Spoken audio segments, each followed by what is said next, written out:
नमस्कार मेरे प्यारे दोस्तों। क्या तीसरे विश्व युद्ध का काउंटडाउन शुरू हो चुका है? आखिर मैं ऐसा क्यों कह रहा हूं?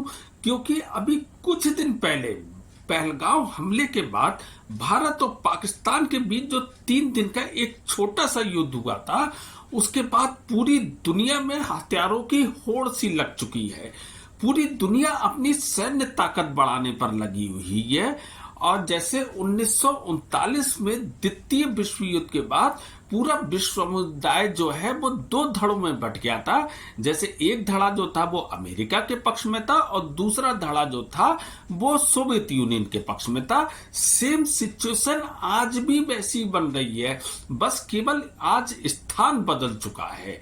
आज का स्थान भारत और पाकिस्तान के बीच जो शायद युद्ध होने की आशंका है वो वर्ल्ड वॉर में तब्दील होती हुई दिख रही है। और मैं आज के वीडियो में ये भी आपको दिखाने वाला हूं कि जो ट्रंप मोदी से दोस्ती का दम भरते थे, जो कि अपने इलेक्शन से पहले मोदी मोदी करते थे, आखिर इस 3 दिन के छोटे से युद्ध में उन्होंने भारत के साथ क्यों नहीं दिया और उनका झुकाव पाकिस्तान की तरफ क्यों होता चला गया। आज मैं इसकी भी पूरी पोल पट्टी खोलना आया हूं। चलिए फिर शुरू करते हैं वीडियो।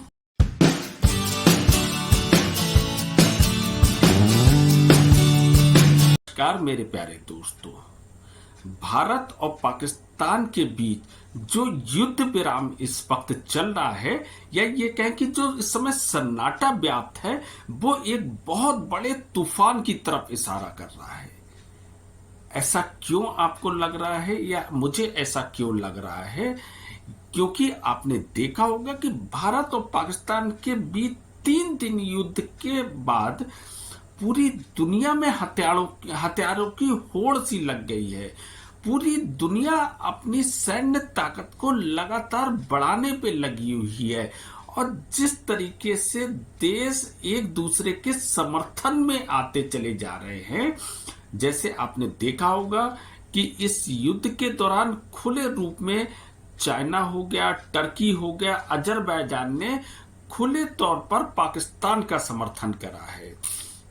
वहीं भारत की तरफ से रशिया हो गया, इजराइल हो गया या फ्रांस हो गया, इन जैसे देशों ने भी भारत को खुला समर्थन दिया है।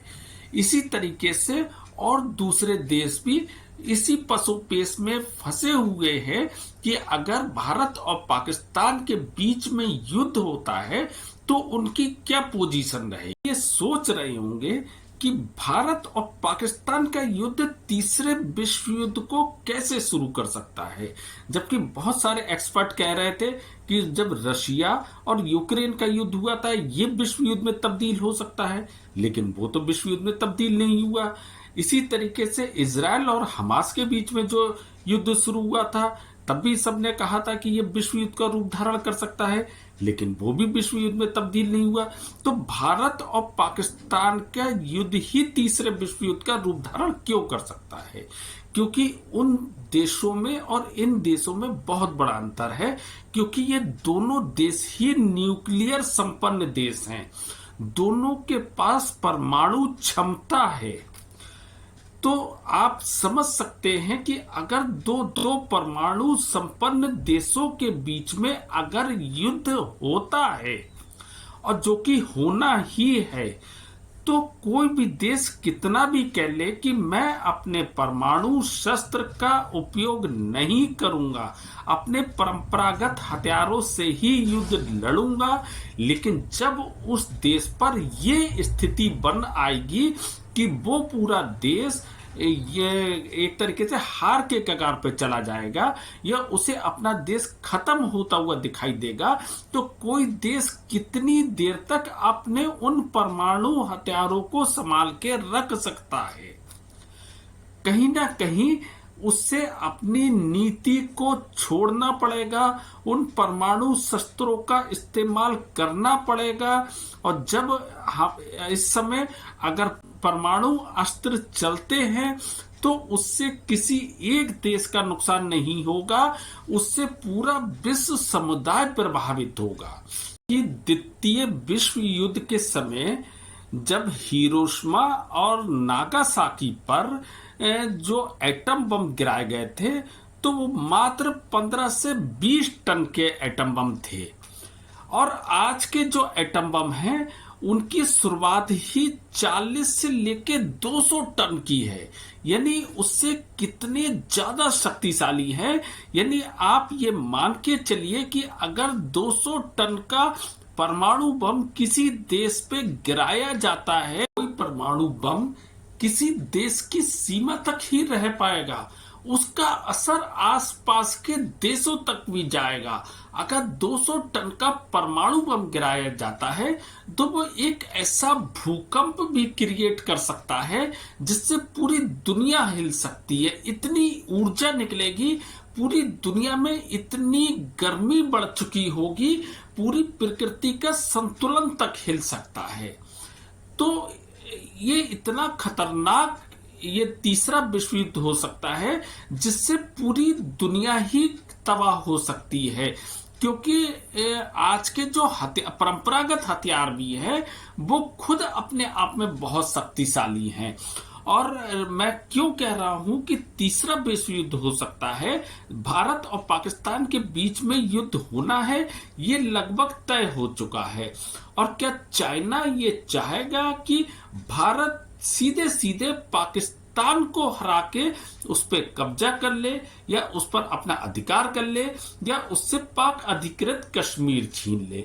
वो किसी भी हालत में चाइना ये बर्दाश्त नहीं कर पाएगा, क्योंकि पाक अधिकृत कश्मीर में चाइना की सिल्क रोड होके गुजरती है। यानी चाइना का अरबों डॉलर का निवेश है पाक अधिकृत कश्मीर में। तो चाइना चाहे या ना चाहे उसे इस युद्ध में कूदना पड़ेगा। टर्की जो है वो पूरे मुस्लिम समाज का खलीफा बनना चाहता है, इसलिए टर्की भी पाकिस्तान के समर्थन में खड़ा होगा ही होगा। अजरबैजान जो कि हमारा लगभग दुश्मन ही है, वो हमारा तब से दुश्मन हुआ था जब से हमने आर्मीनिया को अपनी पिनाका मिसाइल उसको आर्मेनिया को दी थी। उसके बाद से अजरबैजान भी हमसे दुश्मनी मानने लगा है। और पाकिस्तान और हिंदुस्तान के युद्ध के समय अगर 3 देश उसकी तरफ से खड़े हो जाते हैं, क्या भारत के समर्थन में कोई भी देश नहीं खड़ा होगा? क्या आप ये मान सकते हैं? निश्चित तौर पर रशिया हमारे समर्थन में उतरेगा ही उतरेगा, इजराइल हमारे समर्थन में उतरेगा ही उतरेगा, और बहुत कुछ संभव है कि फ्रांस भी हमारे समर्थन में उतरेगा।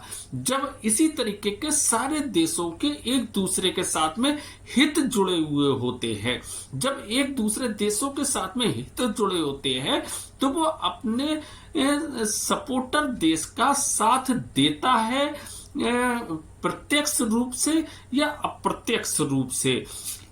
अप्रत्यक्ष रूप से आप कुछ समय तक मदद कर सकते हो, लेकिन हर देश को प्रत्यक्ष रूप से उतरना होगा, अपनी शक्ति प्रदर्शित करना होगी, और यहीं से एक तीसरे विश्व युद्ध की शुरुआत होगी जो कि बहुत जल्दी देखने को मिलेगी।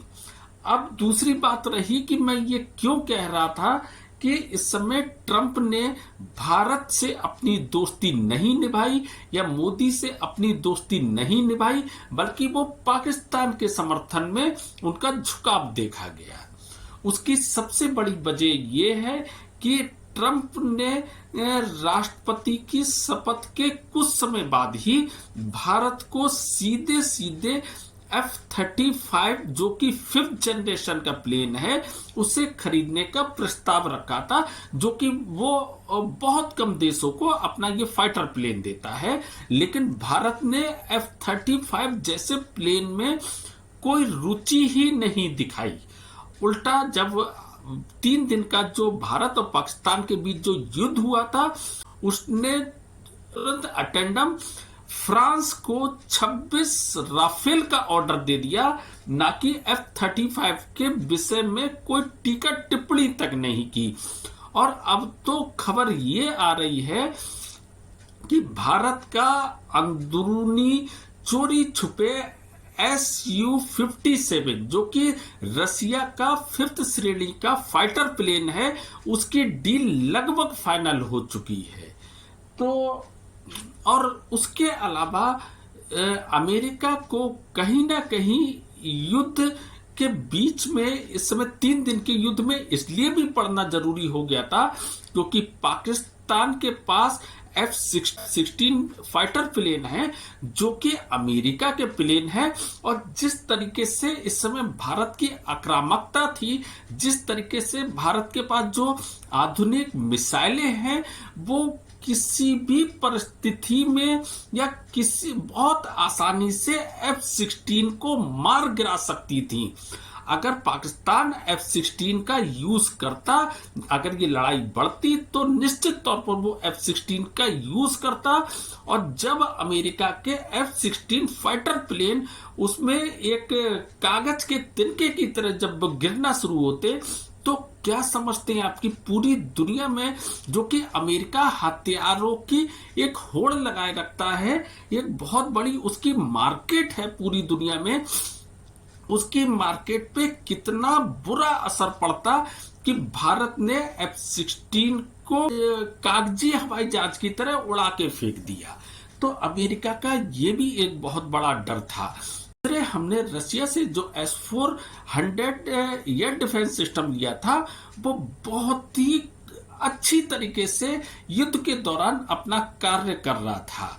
यानी उसके एक पाकिस्तान के द्वारा टर्की के बनाए हुए जो ड्रोन थे या जो मिसाइलें जो भारत की तरफ जो भेज रहा था, एक भी मिसाइल इंडिया में उसने एंटर नहीं होने दी।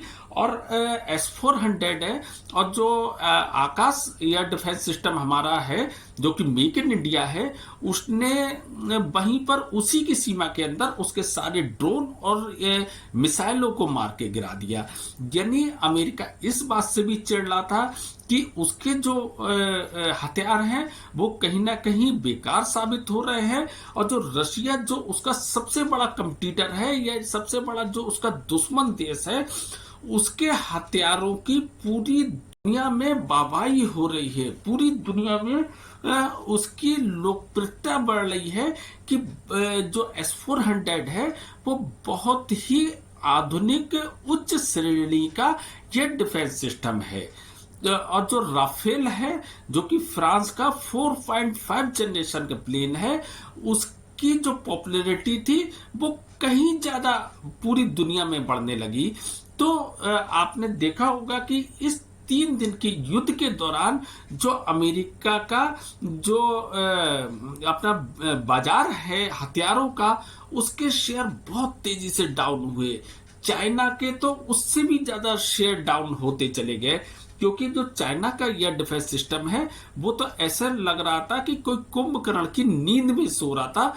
इंडिया की मिसाइलें लगातार अंदर घुस रही थी, उस एयर डिफेंस सिस्टम को भी मार डाला, उसके ठिकानों पे हमला कर रही थी। उसके पाकिस्तान के एयर डिफेंस सिस्टम ने कोई वर्क ही नहीं करा। तो चाइना की मार्केट भी लगातार गिरने लगी, अमेरिका की मार्केट भी गिरने लगी। उसके अलावा भारत का जो स्वदेशी जो हथियार थे, ब्रह्मोस मिसाइल थी और आकाश मिसाइल थी, उसकी डिमांड पूरी दुनिया में अचानक बढ़ना शुरू हो गई। पूरी दुनिया उसे खरीदने के लिए आतुर होने लगी कि किसी तरीके से हमें ब्रह्मोस मिसाइल मिल जाए या आकाश एयर डिफेंस सिस्टम मिल जाए। मतलब कई गुना उनकी डिमांड बढ़ना शुरू हो गई। उसके अलावा रशिया के S-400 की तरफ पूरी दुनिया देखना शुरू हो गई। तो क्या अमेरिका इस चीज को सहन कर सकता था? तो अमेरिका कैसे मोदी इस समय करता, क्योंकि उसकी खुद इस समय बाट लग चुकी थी।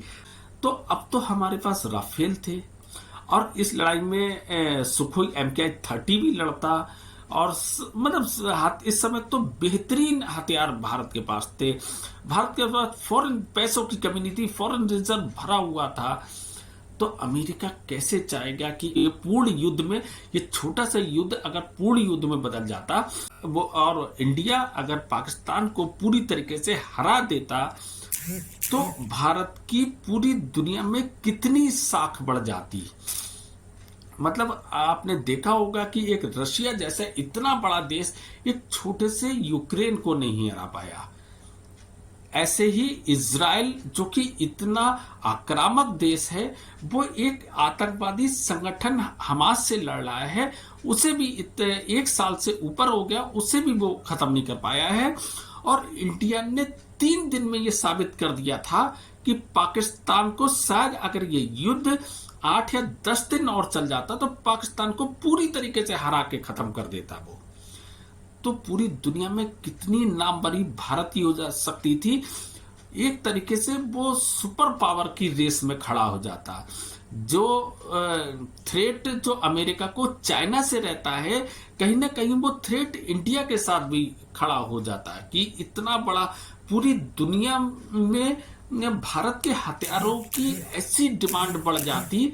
इस तरीके से उसकी एक इमेज भारत की बन के खड़ी हो जाती जिसमें अमेरिका इस चीज को कभी भी बर्दाश्त नहीं कर सकता था। यही वजह थी कि अमेरिका भारत के समर्थन में खड़ा नहीं होने वाला। अमेरिका कभी नहीं चाहेगा कि उसका एक और कंपटीटर उसके साथ में खड़ा हो जाए, क्योंकि अमेरिका ने आज तक किसी के साथ में दोस्ती नहीं निभाई है, चाहे वो यूक्रेन हो, चाहे वो इज़राइल हो, चाहे कोई सा भी देश हो। उसने वादा सबके साथ में दोस्ती का करा, लेकिन निभाया आज तक किसी को नहीं। और आपको क्या लगता है, क्या जो मैंने अमेरिका के बारे में फैक्ट बताए हैं वो सही है या नहीं है? आपको क्या लगता है कि क्या तीसरे विश्व युद्ध की कगार पे पूरी दुनिया पहुंच चुकी है या नहीं है? आप प्लीज कमेंट्स बॉक्स में आप मुझे जवाब जरूर देना। अगर आपको मेरा वीडियो थोड़ा सा भी अच्छा लगा हो तो प्लीज मेरे चैनल को सब्सक्राइब करना, लाइक करना मेरे वीडियो को। बाकी फिर मिलते हैं अगले शनिवार में, तब तक के लिए धन्यवाद। Thank you very much. जय हिंद।